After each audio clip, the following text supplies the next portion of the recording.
ये वाला वीडियो मेरे चैनल में लास्ट वीडियो हो सकता है, क्योंकि आज के बाद मैं शायद वीडियो बना नहीं सकता बिकॉज ऑफ सम रीजन, पर मैं कोशिश करूंगा। हालांकि ये वाला वीडियो मेरे चैनल का लास्ट वीडियो हो सकता है, होगा ऐसा नहीं बोला, मतलब कंफर्म नहीं है, तो प्लीज इस वीडियो को पूरा देखना। तो इस एपिसोड की शुरुआत में हम देखते हैं टाइगर उदास होकर बैठा हुआ था, तभी वहाँ पर ज्याओतोंग आ जाता है और उसके साथ बातें करने लगता है। फिर हम देखते हैं टाइगर के पेट से वही स्पिरिचुअल ब्रश बाहर निकल आता है। उसे देखते हुए वो दोनों ही शॉक हो गया था और बोलता है, मास्टर आप यहाँ, तो शाओजॉन कहाँ है? अब मास्टर कहने लगता है, शाओजॉन यहाँ पर नहीं है। शाओजॉन जब रेड पर्ल को बाहर निकल रहा था तभी तुम्हारे अंदर गोल्ड को एसेंस में कन्वर्ट करके तुम्हारे अंदर डाल दिया है। यहाँ पर गोल्ड के मतलब लाइफ एसेंस का बातें कर रहा है और यहाँ पर मैं अपना थोड़ा सा ही थॉट डाल के गया हूँ ताकि मैं तुम पे नजर रख सकूँ। अब ज्याओतोंग कहने लगता है, लाइफ एसेंस को बंद करना तो तुम्हारे लाइफ स्पेन को कम कर देगा। अब ये स्पिरिचुअल ब्रश कहने लगता है, हाँ तुमने सही कहा, और नेचुरली ये शाओजॉन को भी इफेक्ट करेगा। अब टाइगर कहने लगता है, ये सब मेरी वजह से हुआ है, अगर मैं ताकतवर होता तो मैं सिटीगर व बुद्धा का पावर एक्टिवेट कर पाता और ये सब कुछ भी नहीं होता। लेकिन ये ब्रश कहने लगता है, खुद को ब्लेम मत करो, अगर तुम ना भी होते तो भी वो बंदी शाओजॉन को किसी न किसी तरह से फंसाता।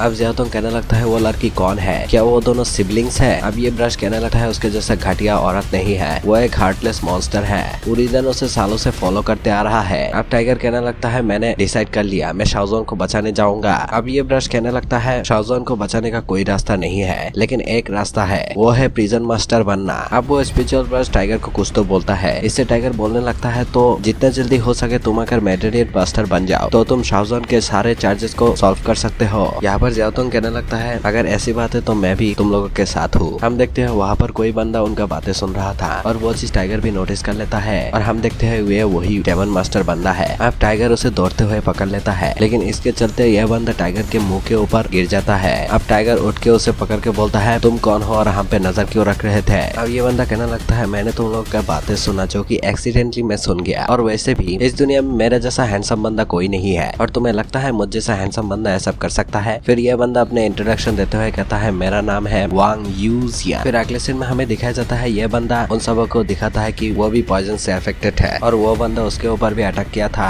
अब टाइगर कहने लगता है, तुम अभी तक मरे क्यों नहीं? अब ये बंदा कहने लगता है, ये सब मेरा मैजिक वेपन का कमाल है। अब जब टाइगर इसके बारे में पूछता है तब ये बंदा उठ के बोलता है, ये एक सीक्रेट है। फिर ये बंदा कहने लगता है, मैंने इस पॉइजन को कंट्रोल करके रखा है और इसे क्यूर करने के लिए मुझे फिजिकल नाइफ की जरूरत है, लेकिन ये चीज ढूंढना बहुत ही मुश्किल है और ये चीज मैं अकेला नहीं कर सकता, और इसीलिए मुझे कुछ बंदे की जरूरत है जो कि मुझे मदद कर सके। क्यों ना तुम मेरी टीम में ज्वाइन हो जाओ? लेकिन टाइगर मुंह के बल ना कर देता है। अब ये बंदा टाइगर के पास आते हुए कहता है, देखो देखो मेरे पास और भी मैजिक स्किल है, क्या तुम देखना चाहते हो? लेकिन टाइगर मना कर देता है। अब ये बंदा कहना लगता है, तुम मुझ जैसे हैंडसम बंदे को कैसे मना कर सकते हो? लेकिन टाइगर मुंह के बल कह देता है, तुम हैंडसम नहीं हो। ये सुन के ये बंदा टूट जाता है। अब ज्याओतोंग मास्टर से कहने लगता है, आप इसके बारे में क्या सोचते हो? अब ये मास्टर भी कहता है, ये किसी तरह से हैंडसम तो नहीं लगता। ये सुन के ये बंदा फिर से टूट जाता है। अब ये बंदा जाते हुए कहता है, ठीक है, वैसे भी मैं इतने आसानी से हार नहीं मानने वाला, और देखना एक दिन ना एक दिन तुम मेरा हैंडसमनेस से फिदा हो जाओगे। अगले सीन में हम मेजी को देखते हैं जिसके सामने वही डीमन था। अब मेजी उस डीमन से कहने लगता है तुम्हें एक ग्रेट अपॉर्चुनिटी मिला है, तुम ब्रेक थ्रू करके डीमन लॉर्ड बन गए हो। अब ये चीज देख के ये बंदा भी बहुत ज्यादा खुश हो गया था। अब उठ के मेजी से कहने लगता है, चलो मुझे बता ही दो इसके बदले तुम क्या चाहते हो? अब मेजी कहने लगता है, मैं कुछ भी नहीं चाहता, मैं बस तुमसे एक फेवर चाहती हूँ। अब ये बंदा कहने लगता है, आजकल इंसान भी डेमन से चीजें मांगता है। ये बोल के अपने सुपर पावर को एक्टिवेट करते हुए वहाँ पर ग्रेविटी प्रेशर डालने लगता है। अब मेजी कहने लगता है, तुम्हें कोई गलत फहमी हुआ है। सबसे पहली बात यह है कि मैं कोई ह्यूमन नहीं हूँ, और दूसरी बात यह है कि यहाँ पर कोई बैलून नहीं है। ये बोल के अपने पावर को एक्टिवेट कर देता है और हम देखते हैं चारों ओर स्केलेटन स्केल आ गया था। फिर हम देखते हैं मेजी इस डीमन को मेंटली टॉर्चर करने लगता है और इसकी वजह से यह डीमन तुरंत ही घुटने पे आ गया था। अब मेजी कहने लगता है, चिंता मत करो, मैं बस तुमसे एक बंदी को रिवाइव करूंगा। अगले सीन में हम देखते हैं ज्याओतोंग धीरे धीरे ब्रिज क्रॉस कर रहा था, लेकिन पीछे से टाइगर ऊंचाई से डर लगने की वजह से उस वीक ब्रिज के ऊपर ही दौड़ने लगता है, लेकिन इसके चलते वो ब्रिज टूट गया था और हम देखते हैं टाइगर नीचे लटक गया था, लेकिन जैसे तैसे ज्याओतोंग बच जाता है। फिर अगले सीन में हम देखते हैं टाइगर ऊपर उठ जाता है और कहने लगता है, जिंगजो में जाने तो बहुत मुश्किल है, जल्दी से जल्दी हम वहाँ पर जाके उस सफेद बाल वाले लड़के को पीट के वहाँ पर तबाही बचा के शाओजॉन को बचा लेंगे। लेकिन उसका ये सब बकवास सुनते हुए स्पिरिचुअल मास्टर आके उसे लात मार देता है और असलियत समझाते हुए कहता है, डेमन मास्टर 1000 बैटल और 100 डेमन मास्टर के साथ बना हुआ है, 12 कैप्टन, उनमें से 4 हैंडसम है और सुप्रीम कमांडर और मास्टर शुआई तो हद से ज्यादा ताकतवर है। इधर इस लड़की को जानी पहचानी लग रहा है और वो लोग तुम्हें चुटकी में खत्म कर सकता है, तो तुम अगर मरना चाहते हो तो ऐसे ही चले जाओ। हमें जिंगो माउंटेन में जाने के लिए सबसे पहले डेमन मास्टर का सिलेक्शन में जाना पड़ेगा। अगर तुम वहाँ पर डेमन मास्टर बन गए तभी तुम्हें सुप्रीम कमांडर मिलेगा, साथ में हाईएस्ट ऑनर सर्टिफिकेट इशू और वोलोंग का ऑर्डर चाहिए जो कि डेथ फ्री गोल्ड मेडल के नाम से भी जाना जाता है। वो चीज तुम शाओजन को बचाने में यूज कर सकते हो। फिर हमें पता चलता है कि वो लोग जिस जगह से जा रहा है वो गलत रास्ता है और वो लोग जिस जगह पर है उस जगह को पैनलोंग वैली कहते हैं। लेकिन तभी वहाँ पर ये बंदा अपेयर हो जाता है और बोलता है पैनलोंग वैली एक ऐसी जगह है जहाँ से कोई बच नहीं पाता। लेकिन टाइगर कहता है तुम यहाँ पर क्या कर रहे हो। लेकिन ये बंदा अपने हैंडसमनेस का तारीफ करने लगता है और इसीलिए टाइगर उसे एक पंच मार के आसमान में उड़ा देता है। लेकिन तभी वहाँ पर कुछ मच्छर आके उनके ऊपर अटैक कर देता है। लेकिन हम देखते हैं जियाओतोंग अपने स्पेयर के मदद से उन सारे मच्छर को मारते मारते आगे बढ़ रहा था। यहाँ पर टाइगर वहाँ पर एक ब्रिज को उठा के उन मच्छर को मारने लगता है। लेकिन बाद में उसे पता चलता है कि वहाँ पर जाने का ब्रिज तो उसने उखाड़ दिया। इसीलिए टाइगर मच्छर के ऊपर उछलते उछलते आगे बढ़ता है और वो घूमते घूमते एक जगह पर लैंड करता है और वहाँ पर वो उठ के कहता है मैं अपना स्पेल यूज क्यों नहीं कर पा रहा। यहाँ पर हम जियाओतोंग को देखते हैं जो कि थोड़ा बहुत घायल हो गया था, वो भी अपने पावर का सही इस्तेमाल नहीं कर पाता। फिर हम देखते हैं टाइगर वहाँ पर ही बेहोश हो जाता है। फिर अगले सीन में हम देखते हैं मेजी उस डीमन को कुछ तो पिलाता है। इसकी वजह से उस डीमन के अंदर कुछ तो होता है और उसके पेट से एक बॉल बाहर निकल आता है और उस बॉल में से एक खतरनाक एनिमेशन के साथ एक बंदी बाहर निकलता है। इस बंदे को थोड़ा बहुत जानी पहचानी सी लग रहा है। इस बंदी को देखते हुए मेजी कहने लगता है बहुत टाइम हो गया मैंने तुम्हें नहीं देखा।